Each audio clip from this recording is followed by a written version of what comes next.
जब आप मुंह से बोलते हैं तो सिर्फ कुछ लोग सुनते हैं, लेकिन जब बल्ला बोलता है तो सबको सुनना पड़ता है। मोहम्मद रिजवान ने उन लोगों को जवाब दिया जिन्होंने उनको कैप्टनसी से हटाया, उनके खिलाफ लॉबी की। इस पर चर्चा करेंगे। Salman Ali Agha, the clutch player of Pakistan, पिछले 2 साल में पाकिस्तान के लिए जहां जहां और जिन जिन मौकों पर इस खिलाड़ी ने डिलीवर किया किसी और ने नहीं किया। आप माने ना माने, उनको जितना ट्रोल करें, जितनी उन पर तनकीद करें, but he is performing for Pakistan cricket team. और उसके अलावा बात करेंगे Shaheen Shah Afridi, the new era of Pakistan cricket. Shaheen के एरा में पाकिस्तान ने मुकाबला जीत लिया, नसीम शाह का वो रिदम वापस नजर आया, पाकिस्तान टीम में मुकाबला जीत जाती है। पर वो बंदा जिसके लिए इकबाल स्टेडियम फैसलाबाद खचाखच भरा था, किंग बाबर आजम, एक दफा फिर जल्दी आउट हो जाते हैं। पिछले मैच में कमबैक हुआ था, आज फिर स्ट्रगल। 108 दफा स्पिनर्स के अगेंस्ट आउट हो चुके हैं इंटरनेशनल क्रिकेट में, यानी 108 दफा स्पिनर्स ने आपको अपने जाल में फंसाया।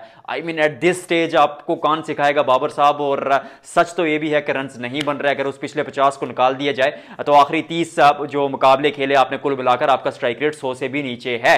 और उन एवरेज की बात करें तो वो भी 40 से नीचे गिर चुकी है। अब तो 80 बारियां हो चुकी हैं, आपने इंटरनेशनल क्रिकेट में शतक नहीं लगाया, सेंचुरी स्कोर नहीं की। जब 100 नहीं बनेगा, सैकड़ा नहीं बनेगा, रन्स नहीं बनेंगे तो कितना एक फैंस बैक करेंगे। आई रियली होप कि एक मुकाबले में फेल हुए, थोड़ा सा उनको साइड पे रखेंगे, थोड़ा सा टाइम देना चाहिए। पिछले मुकाबले में अच्छी इनिंग्स खेली थी तो शायद अब आगे जाकर परफॉर्म करे, पर वो बुझे बुझे से नजर आ रहे हैं। ऐसा लग नहीं रहा कि बाबर आजम खेल रहा है, वो प्रॉपर शॉट भी नहीं खेल रहे और थोड़ा सा मुझे एक्स्ट्रा प्रेशर में लग रहे हैं। उन पर चर्चा करेंगे कि क्या वजह हो सकती है, लेकिन सबसे पहले आगाज करते हैं पाकिस्तान के इस मुकाबले का। सिक्का उछलता है, शाहीन शाह अफरीदी नए कप्तान, टॉस जीतते हैं, कहते हैं गेंदबाजी करेंगे। और फिर उसके बाद ये होता है कि शुरू पर बहुत रन पड़ जाते हैं और एक्चुअली में मार पड़ना शुरू हो जाती है पाकिस्तान को। मैंने कल की वीडियो में कहा था कि बहुत बैटिंग पिच होगी इकबाल स्टेडियम फैसलाबाद की, और हमने शुरू पर देखा भी क्विंटन डिकॉक लाजवाब तरीके से खेलते रहे। फिर उनके साथ प्रिटोरियस ऑन डेब्यू 50 किया, और जिस तरह का वो क्रिकेट खेल रहे थे ऐसा लग रहा था कि शायद 350-400 बनेगा।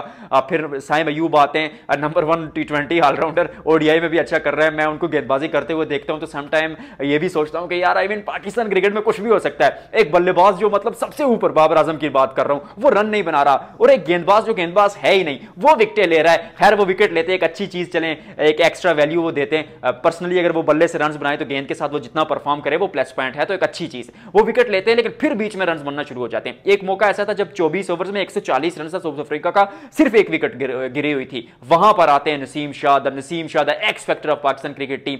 एकमात्र एक ऐसा गेंदबाज जो नए गेंद के साथ भी पुराने गेंद के साथ भी इक्वली गुड है। एक ही तरह की गेंदबाजी दोनों तरह की गेंदों के साथ करते हैं, फिर बीच में अच्छी गेंदबाजी करते हैं। नए ओवर शुरू में जब नए गेंद के साथ शुरू के ओवर्स में आते हैं वहां पर अच्छा करते हैं, वहां पर इकोनॉमी 6 के नीचे रहती है। मिडिल ओवर्स में भी देखा जाए, मैं हिस्ट्री की बात कर रहा हूं तो मिडिल ओवर्स में भी देखा जाए तो वहां भी इकोनॉमी जो है वो 6 के नीचे रहती है, और फिर फिनिशिंग नोट पर भी इकोनॉमी 6 के आसपास रहती है। लाजवाब गेंदबाजी, आज बहुत अरसे बाद अपने रिदम में नजर आई, और खास तौर पर जब वो 9 अगट्ठी गेंदें डॉट कराई, एक सेटअप किया, एक ट्रैप किया क्विंटन डिकॉक को, और 10वीं गेंद अंदर लाकर बोल्ड कर दिया बंदे को। लाजवाब नसीम शाह का तारीफ करनी पड़ेगी, 3 विकेटें उनके नाम के आगे।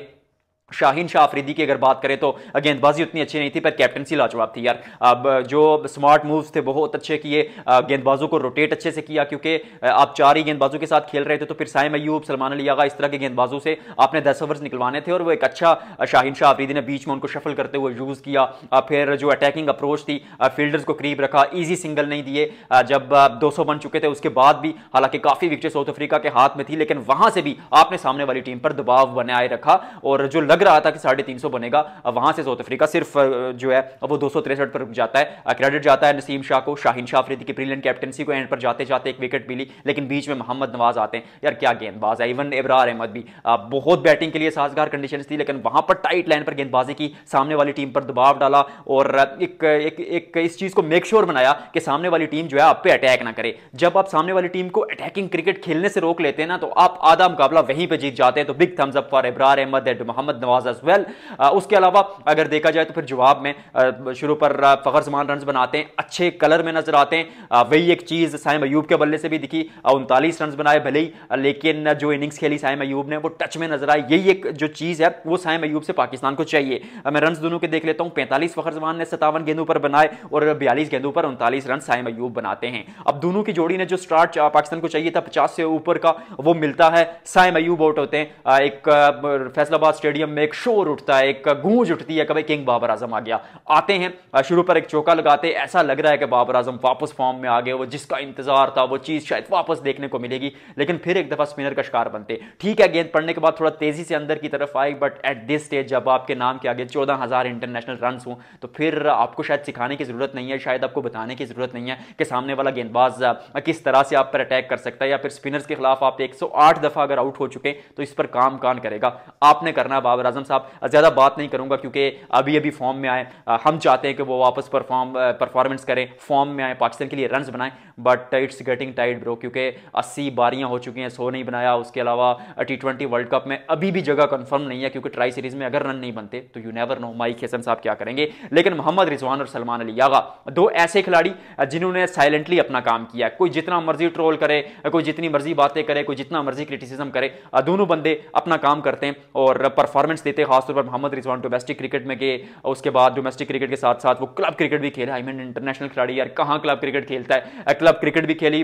अब पेशावर में फिर टीम में आते, अच्छा 50 बनाते, मुश्किल कंडीशंस में बनाते हैं, और बैटिंग के लिए उतनी मुश्किल कंडीशंस नहीं थी टू बी वेरी ऑनेस्ट, लेकिन स्पिनर्स का गेंद थोड़ा सा ड्रिप हो रहा था और उसके साथ साथ ये हो रहा था कि 3 विकेटें गिर चुकी थी, प्रेशर बन चुका था। फिर उसके बाद आपने वहां पर वो अच्छी पार्टनरशिप लगाई। उसके बाद सलमान अली यागा, लाजवाब इनिंग्स बंदे की, अच्छे स्ट्राइक रेट के साथ भी खेले, स्ट्राइक रोटेशन बहुत खास रहती है, बिजी रहते हैं, स्पिनर्स को सेटल नहीं होने देते और एक एंड पर अपना काम करते रहते हैं। दूसरे वाले बंदे को कहते हैं भाई तू अपनी मर्जी से खेल, एक एंड में संभाले हुए हूं, यही एक खासियत, यही एक काबिलियत। और एंड पे हुसैन तलत ने भी रन बनाए और पाकिस्तान ने बासानी ही कहूंगा, बीच में थोड़ा वो जान हलक में आई थी जब बाबर आजम और फखर जमान इकट्ठे आउट हुए थे, बट एट दी एंड ये होता है कि पाकिस्तान मुकाबला जीत जाता है। एक अच्छा आसान शाहीन शाह अफरीदी का जो एरा हुआ स्टार्ट, वो जीत के साथ हुआ, Naseem Shah was a plus point, तो पाकिस्तान ने मुकाबला जीत लिया। कल की वीडियो में बात की थी कि बज़ाहिर ऐसा लग रहा है कि पाकिस्तान क्रिकेट टीम ये ओडीआई सीरीज भी जीत जाएगी।